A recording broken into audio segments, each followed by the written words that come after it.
Kenalkan, nama saya Agung Gilang Laksamana Sitorus. Kulo berasal dari Medan. Halo, wong kita galo. Perkenalkan, nama kulo Cekil Simalango. Kulo berasal dari Samosir. Halo wong kita galo. Kenalkan, nama kulo Angga Agustino Tregan. Kulo dari Medan. Halo wong kita galo. Kenalkan, nama kulo Mika Dwi Amanda Butar-Butar. Kulo dari Tanjung Balai. Halo wong kita galo. Perkenalkan, nama kulo Grace Natasha Sirait. Kulo dari Parapat. Halo wong kita galo. Kenalkan, nama kulo Jessica Margareta Simorangkir. Kulo berasal dari Siantar. Halo wong kita galo. Kenalkan, nama kulo Embarina Ginting. Kulo berasal dari Brastagi. Halo wong kita galo. Kenalkan, nama kulo Sonya Yokan Bailuman Gaul. Kulo dari Dolok Sanggur. Halo wong kita galo. Kenalkan, nama kulo Boni Hutasoit. Kulo dari Siborong-Borong. Halo wong kita galo. Kenalkan, nama kulo Marisot Luman Gaul. Kulo dari Sidikalang. Halo wong kita galo. Kenalkan, nama kulo Felix Sirait. Kulo dari Porsea.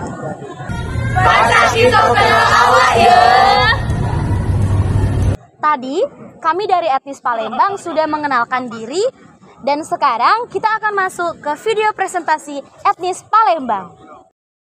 Kenalkan, nama kulo Agung Gilang Laksamana Sitorus. Kak sini kulo akan memparke materi kulo tentang sejarah Palembang. Kota Palembang merupakan kota tertua di Indonesia yang berumur setidaknya 1337 tahun jika berdasarkan Prasasti Sriwijaya yang dikenal sebagai Prasasti Kedudukan Bukit. Menurut prasasti ini, pada saat itu oleh penguasa Sriwijaya didirikan sebuah wanua yang dikenal sekarang sebagai Kota Palembang. Menurut topografinya, kota ini dikelilingi oleh air, bahkan terendam oleh air.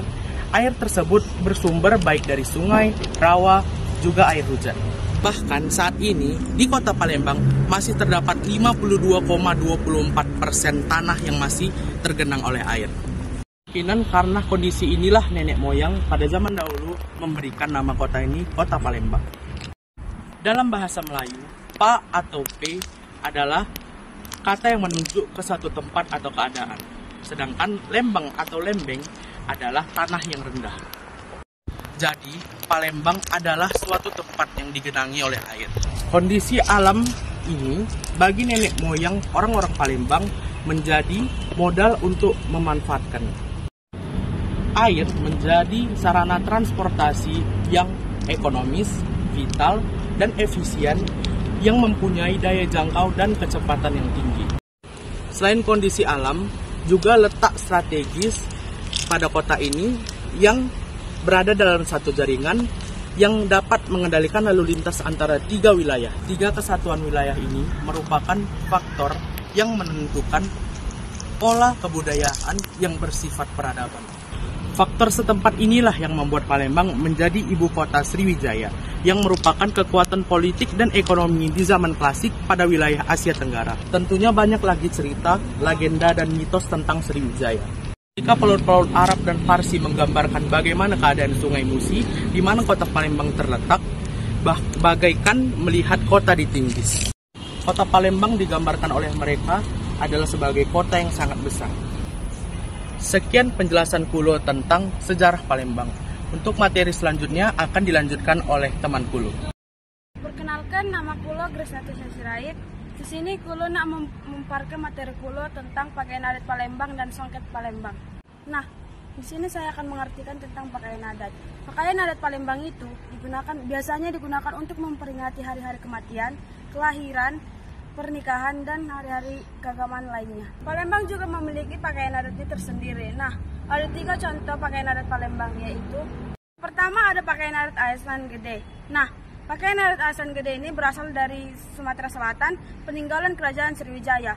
Berasal dari kata Aesan yang berarti baju atau pakaian, dan kata gede itu berasal dari kata kebesaran. Nah, pakaian adat ini digunakan simbol keagungan bagi masyarakat Sumatera Selatan.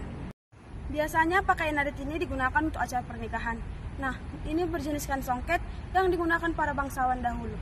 Nah, yang kedua ada pakaian adat Aesan Pasongko. Nah, pakaian adat Aesan Pasongko ini lebih anggun dibandingkan daripada pakaian adat Aesan Gede.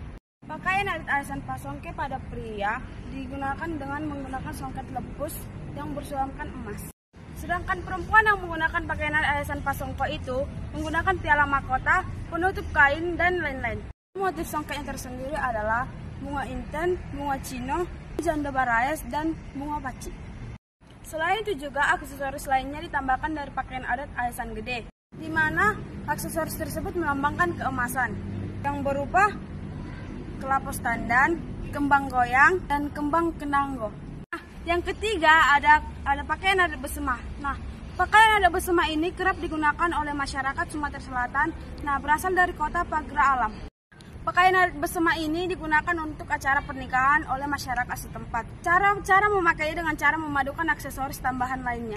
Pakaian adat besemah itu sendiri memiliki simbol yang berarti keagungan dan kemakmuran. Bagi para pengantin pria yang menggunakan pakaian adat besemah ini, digunakan dengan songket seperti sarung dan ditutupi dengan kain yang berbahan beludru. Nah, sementara itu untuk pengantin wanitanya itu juga menggunakan kain yang berbahan beludru merah. Tapi aksesorisnya lebih banyak dari laki-laki. Nah, sekarang kita sudah sampai di songket Palembang. Yang pertama itu ada sejarah songket Palembang. Songket Palembang itu sudah dikenal sejak masa kerajaan Sriwijaya dan Kesultanan Darussalam. Nah, ada juga cerita tentang kain songket ini yang sudah beredar di Palembang. Kain songket ini berawal dari pedagang Cina yang membawa sutra, pedagang India dan pedagang Timur Tengah yang membawa emas. Nah, disitulah kain songket ini terciptalah kain songket yang berlapis emas yang dibuat sendiri oleh tangan orang Palembang asli. Sekarang kita masuk yang kedua, ragam dan jenis songket Palembang. Yang pertama itu ada songket lepus. Songket lepus adalah songket yang terbuat dari lapisan emas. Nah, songket lepus ini adalah songket yang pertama kali dibuat di Palembang. Nah, yang kedua ada songket tabur. Songket tabur itu adalah songket yang bertaburan. Nah, yang bertaburan ini yang masuk bisa berbentuk bunga atau bintang. Nah, terdapat pula 3 songket tabur, yakni songket taur lintang, kedua songket taur nampan perak, yang ketiga songket taur nampak magis. Yang ketiga ada songket bunga. Songket bunga ini ada 2 jenisnya, dibedakan dengan songket bunga yang berlapis emas dan songket bunga pacik. Nah, ada 2 yang membedakan songket tersebut. Yang pertama, songket bunga emas itu kerap kali digunakan oleh masyarakat Tionghoa. Sedangkan songket bunga pacik itu digunakan oleh masyarakat Arab. Yang keempat ada songket limar. Nah, songket limar ini diartikan dengan songket berwarna-warni. Secara etimologis, limar artinya itu berwarna-warni. Biasanya untuk membuat tenunan songket ini digunakan dengan metode pencelupan yang biasanya dengan benang emas. Nah, yang kelima itu ada songket tretes. Songket tretes adalah songket yang motifnya itu di bagian ujung kain, sehingga bagian tengah tetap kosong tanpa motif. Nah, yang terakhir itu ada songket rumpak. Songket rumpak itu adalah songket yang hampir sama motifnya dengan songket tretes tadi. Namun kainnya sudah terlebih dahulu dibuat motif dasar kotak-kotak seperti kain sarung. Demikian materi yang sudah saya jelaskan tentang pakaian adat Palembang dan songket Palembang. Selanjutnya akan dijelaskan oleh teman saya. Sekian dan terima kasih. Bye-bye. Salam, wong kita galo. Kenal ke nama kulo Jessica Margareta Simorangkir. Kat sini, kulo nak memparke materi kulo tentang vokal tradisi etnik Palembang. Apa sih vokal tradisi itu? Vokal tradisi adalah vokal etnik yang terdapat di berbagai daerah yang ada di Indonesia. Vokal tradisi dalam etnis Palembang sering disebut sebagai tembang Melayu atau nyanyian Melayu Palembang. Vokal tradisi suku Melayu Palembang merupakan bagian penting dari budaya yang kaya dan mendalam dari masyarakat Melayu di Palembang, Sumatera Selatan. Tembang Melayu tidak hanya mencakup lebih dari sekedar teknik bernyanyi. Ia mencerminkan identitas, sejarah, dan kehidupan sehari-hari masyarakat Melayu di Palembang. Tembang Melayu seringkali mengisahkan kisah-kisah cinta yang penuh dengan emosi, keindahan alam, serta kehidupan sehari-hari masyarakat Palembang. Liriknya seringkali berbahasa Melayu dengan kata yang indah dan puitis, serta menggunakan metafora dan simbol-simbol budaya Melayu yang kaya. Teknik tembang Melayu mencerminkan kekayaan budaya dan pengaruh yang berasal dari sejarah panjang masyarakat Melayu di wilayah Palembang. Salah satu cirinya adalah penggunaan melodi yang khas, seringkali disertai dengan ornamentasi vokal yang kompleks dan ekspresi yang sangat mendalam. Bukan hanya aspek vokal saja, tembang Melayu ini juga mencakup aspek visual dan gerakan tubuh yang khas.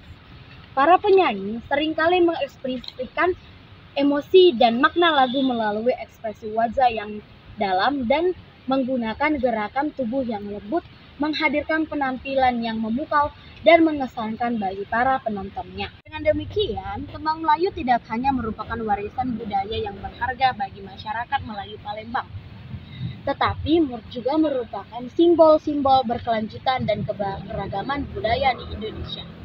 Materi berikutnya, saya akan menjelaskan teknik vokal tradisi etnis Melayu Palembang. Materi selanjutnya yaitu teknik vokal dalam etnis Palembang. Saat bernyanyi, siapapun pasti memiliki cara atau teknik sendiri. Tentunya di etnis Palembang memiliki beberapa teknik vokal. Yang pertama, yaitu teknik pernafasan. Pernafasan yang baik adalah pernafasan melalui diafragma.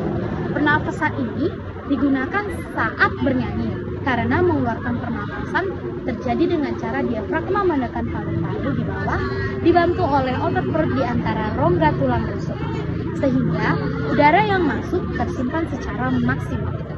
2. Yaitu teknik intonasi. Teknik intonasi pada dasar dapat dipahami sebagai sebuah teknik vokal yang berkaitan dengan kemampuan dalam menentukan ketepatan tinggi serta rendahnya suatu suara di setiap titik. Hal tersebut berarti ada penekanan yang berbeda-beda dalam setiap jumlah suku kata pada sebuah lagu yang sedang dinyanyikan. Yang ketiga, teknik artikulasi. Pada dasar dapat diartikan sebagai jenis teknik vokal dalam melakukan perubahan saluran di ruang rongga udara. Hal itu dimaksudkan agar seorang penyanyi bisa menghasilkan bunyi atau suara yang lebih jelas. Dan yang keempat yaitu menggunakan ornamentasi vokal. Di etnis Palembang sering menggunakan ornamentasi vokal yaitu cengkok dan vibrato untuk memperkaya interpretasi vokal dalam lagu. Cengkok merupakan istilah yang digunakan untuk menyebutkan bagian lagu yang identik dengan lenggak-lenggoknya atau hiasan suara berdasarkan jenis lagu. Dan vibrato adalah teknik vokal yang memberikan pesan bergelombang pada nyanyian kita. Vibrato merupakan perpaduan antara pengaturan gerak, pita suara, serta pengaturan pernafasan. Teknik ini akan memperindah nyanyian seseorang, tetapi bisa juga membuat nyanyian seseorang terasa kaku dan monoton karena penggunaan vibrato yang berlebihan. Yang terakhir, saya akan menyanyikan lagu daerah dalam etnis Palembang, yaitu yang berjudul Beremas. Lagu ini merupakan salah satu lagu pembuka dalam teater Palembang atau yang sering disebut Dulmulung, yaitu teater. Saya akan menyanyikan. Tabela enci, tabela tuan, tabe kepada laki-laki perempuan. Kami bermain berkawan-kawan, salah dan hilaf mohon dimaafkan. Timun suri buat berbuka, lepas dahaga kala puasa. Kami bermain baru mencoba, jangan dicaci, jangan dihina. Sekian materi presentasi saya akan melanjutkan ke teman saya. Terima kasih. Salam Wong Kitogalo. Kenalkan, nama kulo Mika Dwi Amanda Butar-Butar. Kat sini kulo nama amparke materi kulo tentang tempo dan birama musik etnik Palembang. Tempo dan birama sangat penting untuk menciptakan nuansa yang tepat di dalam mengeksekusi musiknya. Dan lagu-lagu Palembang ini memiliki tempo dari lambat hingga sedang, di mana para penyanyi dapat menyampaikan pesan lagu tersebut kepada para pendengar dan mereka dapat menikmatinya. Nah, kemudian kita masuk ke birama.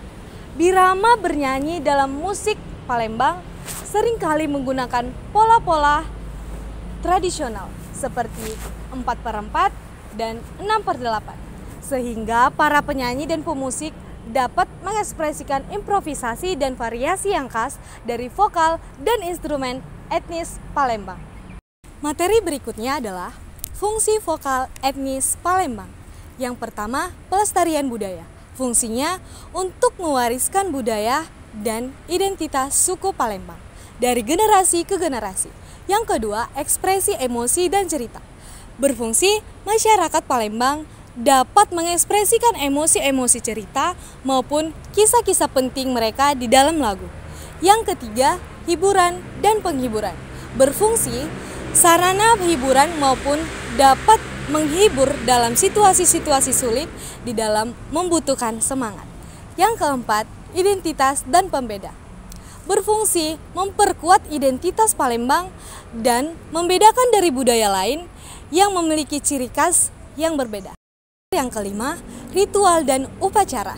Di sini sangat berperan penting dalam upacara adat, ritual keagamaan, pernikahan, dan perayaan hari-hari besar. Kemudian, materi selanjutnya akan dilanjutkan oleh teman saya. Salam Wongki Togalu.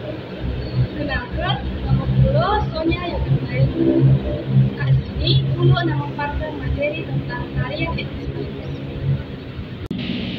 Palembang tidak hanya terkenal dengan vokal, pakaian adat, dan juga makanan, tetapi juga terkenal dengan tarian yang unik dari Palembang Sumatera Selatan.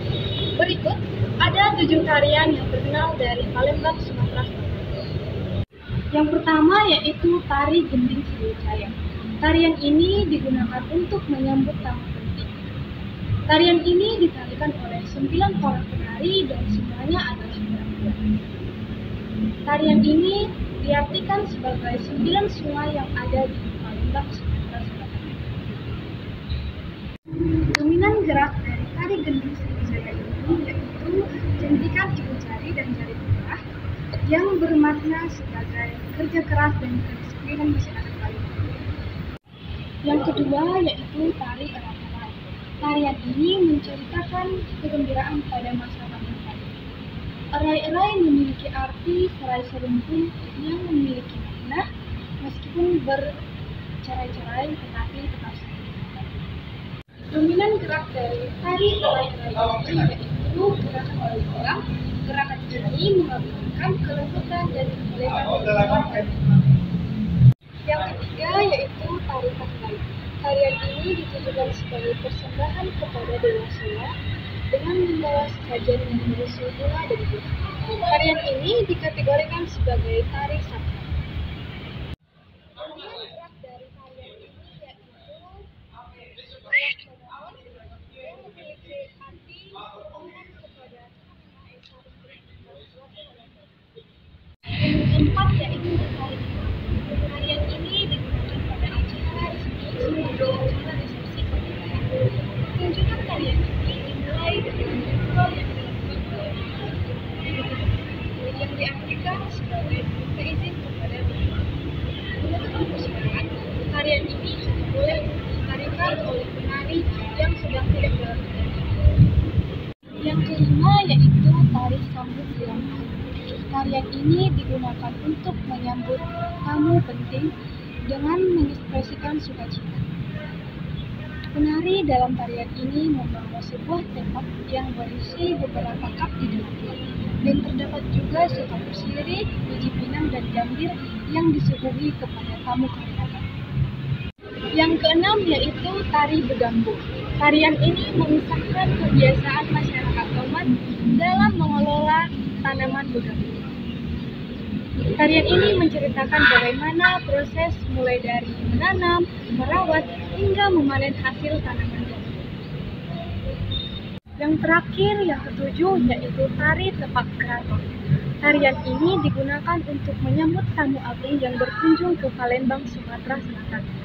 Penari dalam tarian ini juga membawa setak berisi serta kurung sirih yang akan disuguhi kepada tamu sebagai bentuk kehormatan. Demikianlah penjelasan dari tarian asal dari Palembang, Sumatera Selatan. Materi selanjutnya akan dilanjutkan oleh saya. Terima kasih. Halo wong kita galo, kenalke nama kulo Felix Wright, kulo dipanggil Felix. Kak sini kulo nak maparke alat musik tradisional Palembang. Yang pertama itu yaitu alat musik tenun. Alat ini terbuat dari kayu, dibentuk persegi panjang dan bentuk segitiga di bagian tengahnya. Cara memainkan alat ini yaitu dengan memukul bagian tengahnya. Berikut adalah gambar alat musik tenun. Nah, yang kedua yaitu ginggong atau genggong. Alat ini terbuat dari kayu bambu dan logam dan bentuknya memanjang. Cara memainkannya yaitu dengan ditiup. Berikut adalah gambar alat musik ginggong. Berikutnya yaitu yang ketiga, gendang oku atau burda. Alat ini terbuat dari kayu nangka dan kulit hewan. Dan cara memainkan alat ini yaitu menepuk-nepuk bagian kulit dengan bagian telapak tangan. Berikut adalah gambar gendang oku. Berikutnya yang keempat yaitu kolintang. Alat ini terbuat dari logam yang disusun dan cara memainkannya yaitu dipukul-pukul dengan stik khusus. Berikut adalah gambar kolintang. Selanjutnya yang kelima yaitu redep. Alat ini terbuat dari kayu jati, nangka, mangga, dan mimbar. Cara memainkannya yaitu dengan memukul membrannya. Berikut adalah gambar redep. Yang ketujuh yaitu gambus. Alat ini terbuat dari bahan kayu dan bentuknya mirip seperti gitar. Cara memainkannya juga mirip seperti gitar, yaitu dengan cara dipetik. Berikut adalah gambar dari gambus. Selanjutnya yang kedelapan yaitu serdap. Alat ini mirip seperti seruling. Dan alat ini terbuat dari bambu, kemudian diberi beberapa lubang dan cara memainkannya yaitu dengan ditiup. Berikut adalah gambar dari serdap. Yang kesembilan yaitu marawis. Alat ini terbuat dari kulit hewan sebagai membran dan terbuat dari kayu yang sangat kuat. Cara memainkan marawis ini yaitu dengan memukul membrannya, sama seperti memainkan rebana. Berikut adalah gambar dari marawis. Yang ke-10 yaitu gong. Alat ini terbuat dari bahan kuningan dan mirip seperti gong pada umumnya. Dan cara memainkan gong ini yaitu dengan memukul pada bagian tengah gong yang menonjol dengan stik khusus. Berikut adalah gambar dari gong. Halo wong kita galo, kenalke nama kulo Marihut Gaul. Kulo baca dipanggil Marihut. Nah, kat sini kulo nak maparke tentang makanan-makanan khas Palembang. Yang pertama itu ada empek-empek. Nah, empek-empek ini terbuat dari ikan yang digiling, tepung terigu atau tepung sagu, kemudian air dan garam sebagai penambah cita rasanya. Empek-empek ini dapat kita temui di Provinsi Sumatera Selatan hingga di Bengkulu.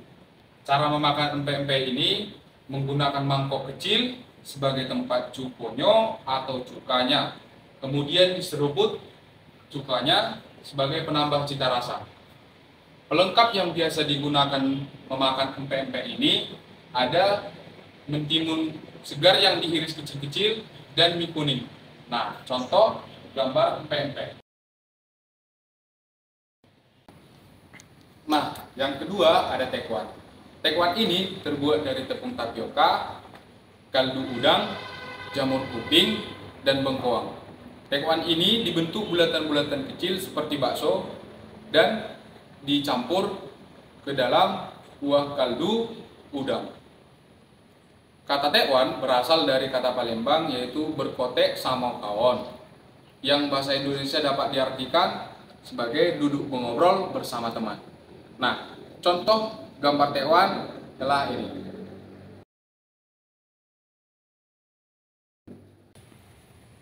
Nah, selanjutnya ialah pindang patin.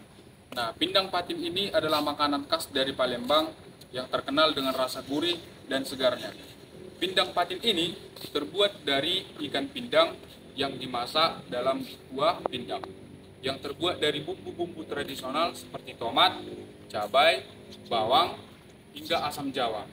Nah, pelengkap yang biasa digunakan dalam makanan pindang patin ini ialah nasi putih.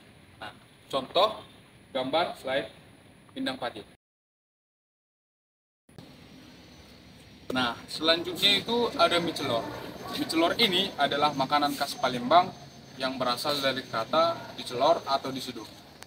Mie celor ini disajikan dengan dicelor atau diseduh dan disatukan dengan santan dan kuah udang yang kental dan gurih. Mie celor biasanya menggunakan mie yang lebih besar daripada mie yang digunakan pada umumnya. Bahan utama dalam pembuatan mie celor ini ialah mie, santan, udang kering, bawang goreng, dan daun bawang. Nah, contoh gambar pada mie celor.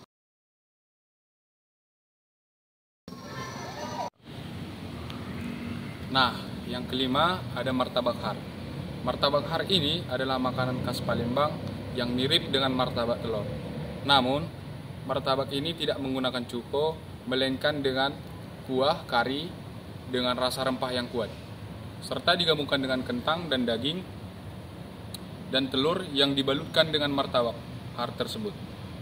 Cara memakan martabak har ini ialah tidak mencocolkan martabak dengan cukanya, melainkan disiram langsung dengan cuka saat panas. Contoh gambar martabak har.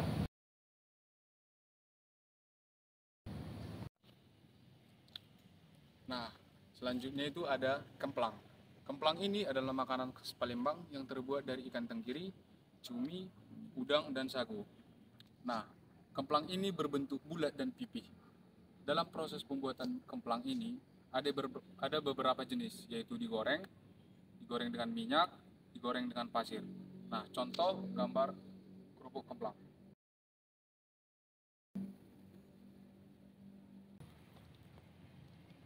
Yang ketujuh ada tempoyak. Tempoyak adalah makanan dari etnis Melayu, Sumatera, dan Kalimantan. Tempoyak ini terbuat dari durian yang sudah difermentasi, dan cara penyajian tempoyak yaitu dikonsumsi sebagai lauk dan dicampurkan dengan sambal. Cita rasa pada tempoyak ini asam dan gurih karena sudah melalui fermentasi. Olahan tempoyak ini banyak digemari para raja dan rakyat pada tahun 1836. Contoh gambar tempoyak.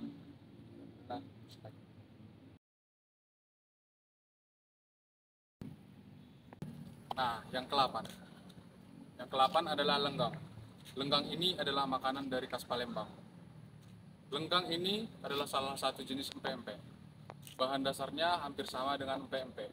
Namun perbedaannya adalah lenggang ini adonannya yaitu lebih kental dibandingkan empek-empek yang cenderung lebih padat. Contoh gambar lenggang. Sekian presentasi dari etnis Palembang. Kami mengucapkan terima kasih.